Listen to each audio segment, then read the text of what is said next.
நான் என்னுடைய ஆபீஸ்ல இருந்து கிளம்பி வரும்போது என்னுடைய தீவிரவாதிகள் எல்லாருமே என்னை அட்டாக் பண்ணி என்னை சாகடிக்கணும்னு சொல்ற ஒரு காட்சி. அந்த காட்சிக்காக ரோட்ல நான் வரும்போது அந்த சண்டை காட்சி அமைக்கணும். அதுக்காக ஒரு 70 கார் இடையில எல்லாம் கிராஸ் ஆகிட்டு போகணும் வரணும் அப்படின்னு இருக்கும். அந்த 70 காரை வச்சு டெய்லி நாங்கள் போய் ஷூட்டிங் ஸ்பாட்ல போய் நிற்போம். ஒரு அரை மணி நேரம் இருப்போம், திரும்ப மழை வந்துடும். இப்படி ஒரு 15 நாள். இதே மற்ற தயாரிப்பாளர்னா இல்லை வேண்டாங்க, ஒரு 5 காரை வச்ச உடனே முடிச்சிருங்க அப்படின்னு சொல்லுவாங்க.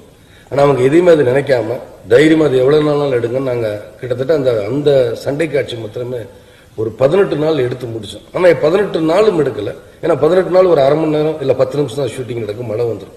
கடைசி அதை 2 நாள் மாத்திரம் மழை இல்லாமல் இருக்கும்போது அந்த சண்டை காட்சிகள் எங்களுக்கு தேவையானதெல்லாம் பண்ணி கொடுத்தாங்க.